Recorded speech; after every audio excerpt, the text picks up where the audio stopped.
Salut à tous, c'est Michelangelo ici, bienvenue sur ma chaîne et dans cette vidéo je vais vous parler de mon parcours en français. Et moi je suis Pierre-Ouvien et j'apprends cette langue et je vais vous raconter mon expérience d'apprentissage. Donc c'est parti!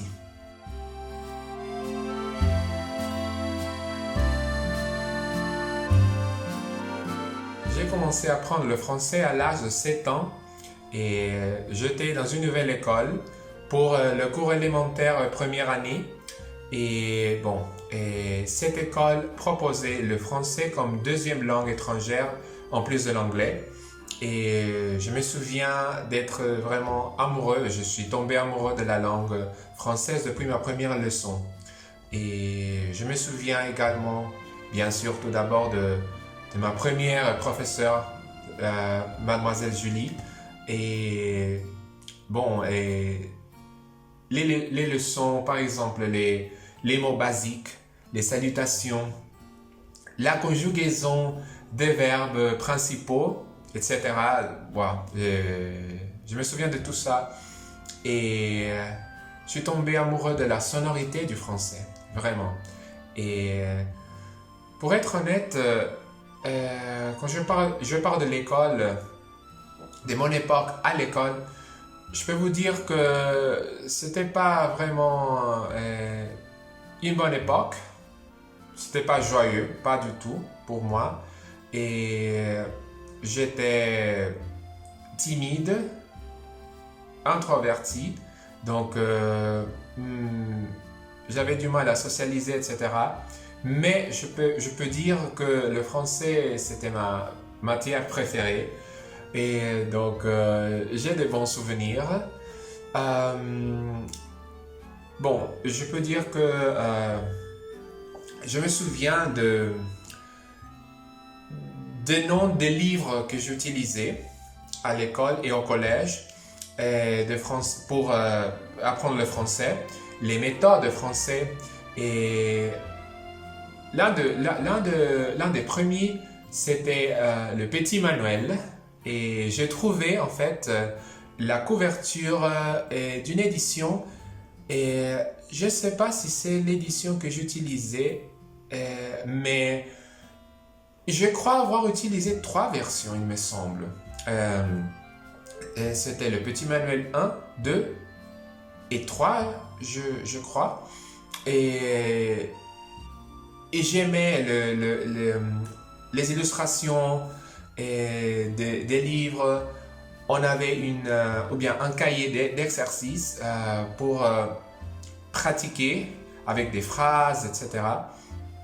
Et donc je me souviens des livres et aussi après le Petit Manuel.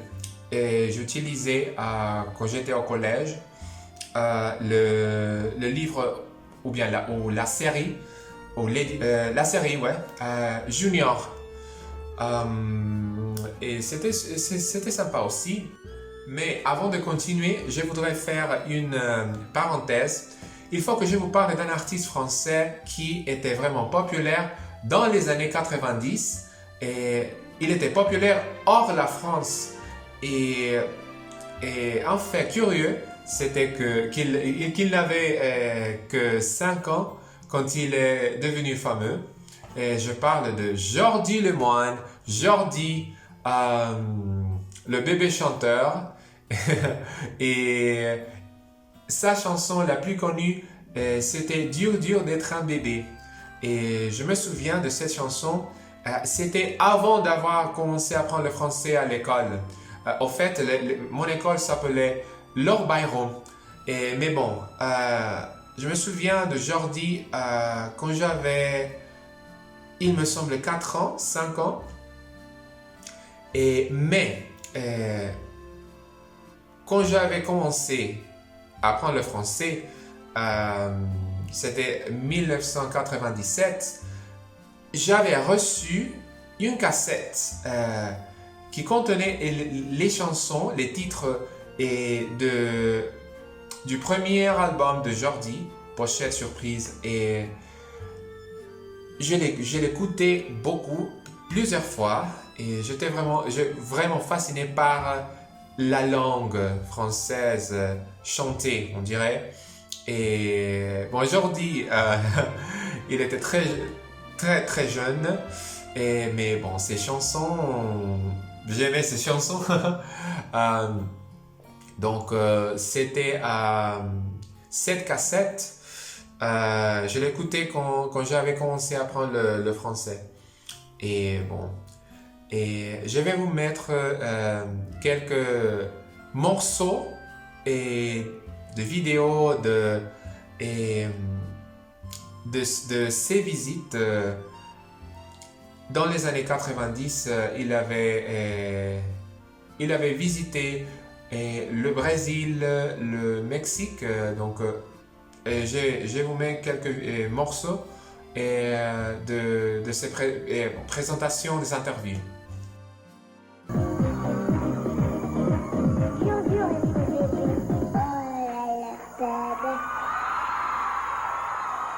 Adriana, vamos aqui conversar um pouquinho com o Jordi. Grande Jordi! Monsieur Jordi. O Adriana, perguntar pra ele canta porque ele gosta ou porque foi a mãe dele que mandou? Oh non, tu aimes chanter ou c'est moi qui t'ai dit de chanter? C'est moi qui ai chanté. Ah, é verdade. Perguntar pra mãe que tipo de trabalho ela sendo feito com ele, porque uma criança, 5 anos sendo artista, com essa loucura de shows, como é que fica a escola, essa coisa? Il demande comment tu fais parce qu'il chante à l'école, comment il peut... Tu l'organises, vas-y. Maintenant, il va avoir un professeur qui va s'occuper de lui, mais il a suivi l'école jusqu'à maintenant. Il n'y a que 2 mois qu'on voyage vraiment partout dans le monde. É um professor que segue a vida inteira com ele, né? Vai começar agora, porque faz 2 meses que eles estão em viagem. Quando terminar essa turnê, eles vão começar com o professor todo o tempo com ele. Eles vão pra onde? Como é que é essa turnê? Après ici, je vais aller où? Après, on va se reposer, on va un peu en Floride. Voilà.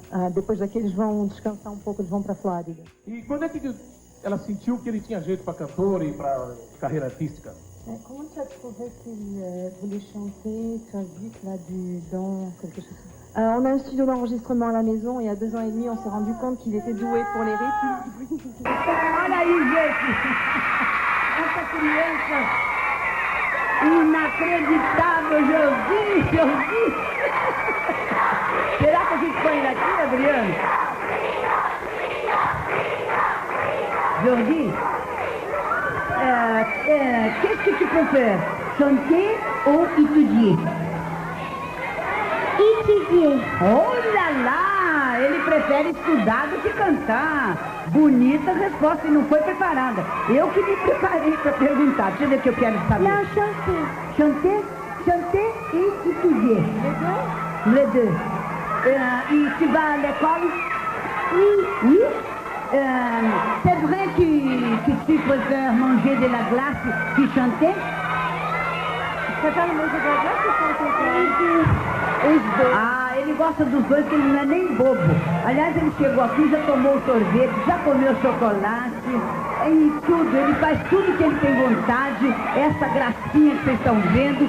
Agora o câmera tá... Bom, ele já disse que vai à escola. Tu vas à l'école? Oui. De ouro que o Jordi já ganhou pela vendagem de 100 mil cópias do disco. É esse sucesso. Olha aí que beleza. Agora, é fantástico, porque ele canta num idioma completamente diferente do nosso e está todo mundo identificado, ele também aqui com o público, entrou, dono. Por venir, ayúdanos. Benedict, ¿cómo fue que surgió la idea? La pregunta es obligada. ¿Cómo surgió la idea de hacer este pequeño artista? Ya tiene su regalo. Comment est-ce que l'idée vous est venue de faire de ce petit garçon un chanteur? Tout simplement en s'amusant. À la maison, on avait un studio d'enregistrement et on s'est rendu compte à 2 ans et demi qu'il s'amusait avec des bols de lait et des cuillères. Nada más que cuando tenía 2 años y medio ya estaba empezando a Ya jugar está feliz. en la No lo quiten casa la cámara. Mira, ahí está. con todo de la cocina. Es que realmente es un pequeñito. Aquí está, mira, aquí está. Es un bebé muy lindo, muy inquieto. Y no les dio... Très tranquille, qui a encore un esprit d'enfant. Mais c'est un enfant, c'est avant tout un Si es enfant. que todavía y antes de todo es un niño Et todavía on le préserve vraiment. y que lo quieren preservar de su Eso inocencia. precisamente, no se corre un riesgo de que un niño pues que a esta edad está teniendo ya estas experiencias pueda perder sus momentos de infancia. Il n'y a pas un risque pour lui qu'il perde justement ce petit côté très innocent? Non, je crois pas parce qu'il bénéficie de beaucoup d'autres choses que n'ont pas malheureusement certains enfants. Il a beaucoup de joie, il y a toujours beaucoup de gens autour de lui qui l'aiment et nous faisons tout justement pour qu'il garde cette enfance longtemps. Que hay muchos juguetes y mucha gente que lo rodea para que pueda siempre quedarse con esa inocencia dentro de su corazón. Cette cassette dont je vous ai parlé n'était pas originale et c'était une cassette enregistrée à la maison pour ainsi dire. Et pour être honnête, je n'ai pas la moindre idée comment cette cassette a apparu chez moi. Mais bon, ces chansons sont spéciales pour moi. Et malheureusement, Jordi, après cette époque de popularité, il s'est disputé avec son père, qui était son manager. Jordi, il a dit que son père était un manipulateur. Jordi se sentait exploité et c'est triste d'entendre tout ça, mais bon. Jordi, actuellement, il vit loin des projecteurs et il est marié, il a des enfants et bon, je lui souhaite le meilleur. Et bon, sa musique fait partie de mon enfance. En parlant des chansons pour apprendre le français, à l'école on apprenait avec des chansons pour enfants, avec des rondes. Et je me souviens par exemple de la chanson « Ah salut Cécile », c'était une jolie chanson. Et aussi le « Boogie Woogie », c'est une chanson populaire au monde, mais pour moi, la version française était la première version que j'ai écoutée. Et je me souviens de la chorégraphie. Et j'ai même appris la Marseillaise à l'école. C'est ça, je me rappelle le jour où l'on l'a prise. C'était super. Et bon, mon expérience, pour conclure, je peux dire que mon expérience à l'école, jusqu'au collège, en étudiant le français, a été positive. Mes profs, presque tous, mes profs étaient gentils et j'aimais leur méthodologie. J'ai passé de bons moments malgré cette époque quand j'étais timide, etc. Donc voilà. Donc j'ai étudié le français jusqu'au collège. Ça fait un total de 7 ans. Et puis j'ai commencé à apprendre le français, à utiliser l'Internet pour améliorer mon français. Donc j'utilisais des sites comme françaisfacile.com. C'était un site où tu pouvais tester ton niveau de français avec des exercices élémentaires, intermédiaires et avancés. Et c'était vraiment utile. Et puis j'ai utilisé le site LiveMocha. C'était un site du style Duolingo. Et on y trouvait des leçons pour chaque langue et des dossiers. Et on pouvait acquérir du vocabulaire et il y avait des gens natifs qui te corrigeaient. Et donc ça a été utile et ça a été également utile. Et bon, je vais passer maintenant à l'université, à mon époque, à l'université. Et j'ai étudié la communication. Et il y avait des cours optionnels et des langues étrangères, comme le français. Et j'ai suivi 2 cours de français à l'université et c'était super sympa. Et ces 2 cours m'ont aidé à pratiquer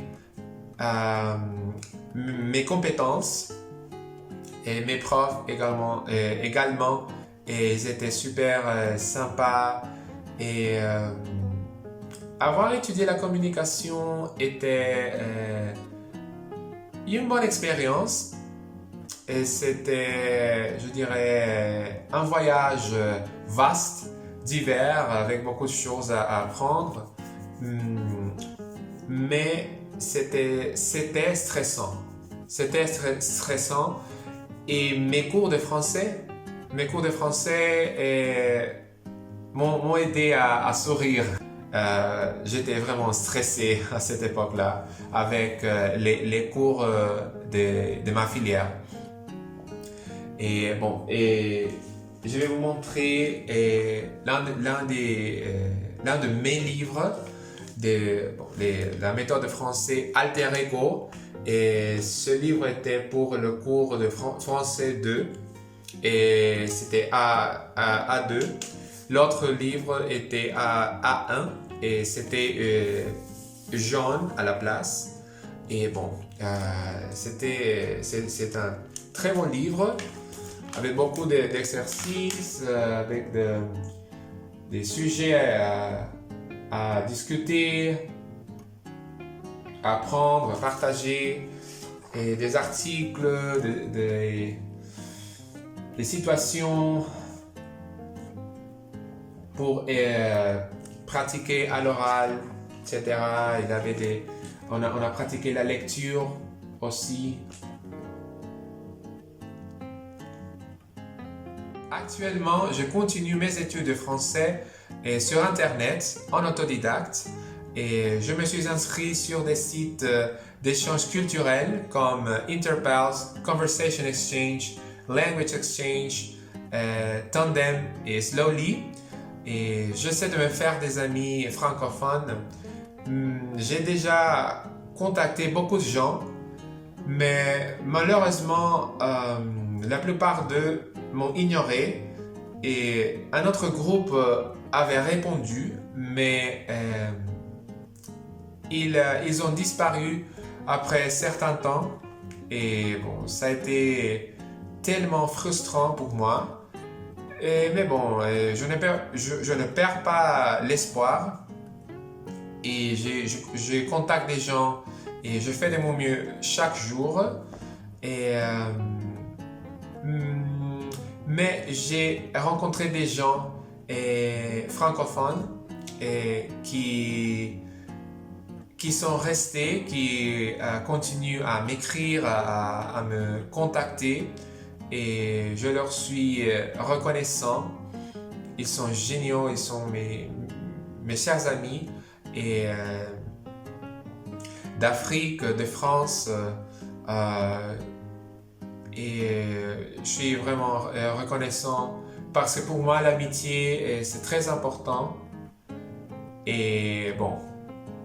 Et je crois qu'un ami peut t'aider avec l'apprentissage d'une langue et aussi il peut t'aider à grandir comme personne, à réfléchir ensemble, à